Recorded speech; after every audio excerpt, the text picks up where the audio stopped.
Applying intense heat to raw stone fruit yields a specific reaction. When you pour viscous honey over steaming fruit carefully exposed to an open flame, the sugars break down to create a dense, caramelized exterior. The objective here is a complex, multi-layered dessert bite. We are building an evening snack that balances the sweetness of summer produce with the smoke of an open fire. It is grounded by a crisp, rustic base. Executing this requires a short list of raw materials. You need 4 ripe peaches, 3 tablespoons of honey, 2 tablespoons of melted butter, vanilla extract, cinnamon, and a pinch of salt. You will also need the correct hardware. An active outdoor grill provides the ideal heat distribution, but a heavy, high-retention indoor skillet will work if you are cooking inside. By combining these basic pantry staples with precise thermal manipulation, you elevate standard summer fruit into a highly structured, shareable centerpiece for an evening gathering. Step 1 takes place at the preparation station.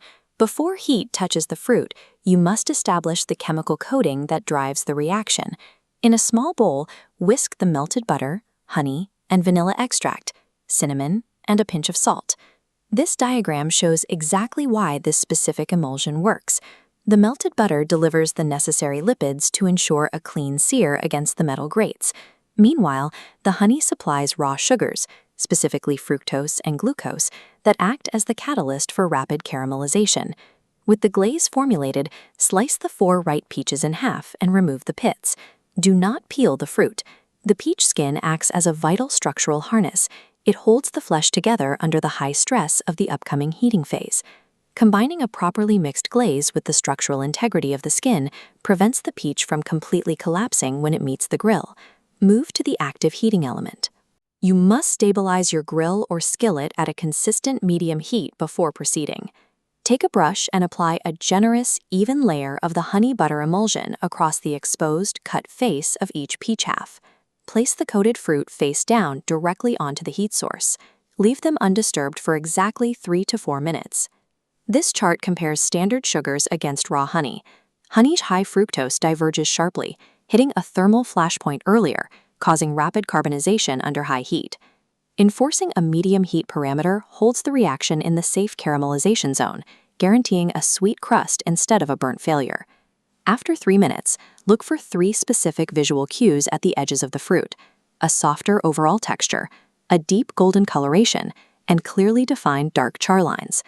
Once you identify those cues, execute the secondary heating phase.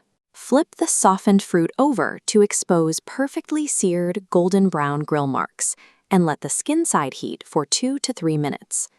Managing the exact temperature and timing of your heat source dictates whether you produce an elegant dessert or a scorched peach. Transfer the hot peaches to your assembly zone. Lay out your foundation materials. You can use mini butter biscuits, classic shortbread cookies, or thick slices of toasted brioche. You now face a secondary point of failure: moisture migration. The heat and juices from the cooked fruit will immediately begin soaking into the base, degrading its crisp texture. To prevent your foundation from turning to mush, you must observe a strict operational protocol. Assemble these bites immediately before handing them to your guests. Begin the integration step by carefully transferring 1 heated peach half directly onto the center of each foundational base. Apply your garnishes sequentially to build contrast. Add a scoop of cold vanilla Greek yogurt or whipped cream, a layer of rigid crushed pistachios or almonds, and finish with a fresh mint leaf. Finally, execute a secondary drizzle of raw, unheated honey directly over the completed architecture. By sequencing the assembly this way, the biscuit stays crisp, the fruit stays hot, the cream stays cold, and the entire bite carries maximum textural contrast.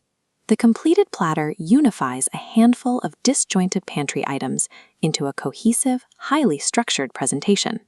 Beyond the flavor, the process is highly efficient. By pushing the intense heat requirements out to the backyard grill, your interior kitchen remains completely cool.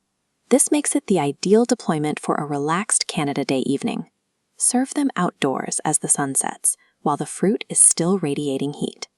If you execute this protocol, take a photo of your finished platter and share it down in the comments section so we can verify the results. Respecting the thermal threshold of honey and understanding moisture migration turns standard summer fruit into an exceptional dessert. Subscribe to the channel for more precise culinary protocols.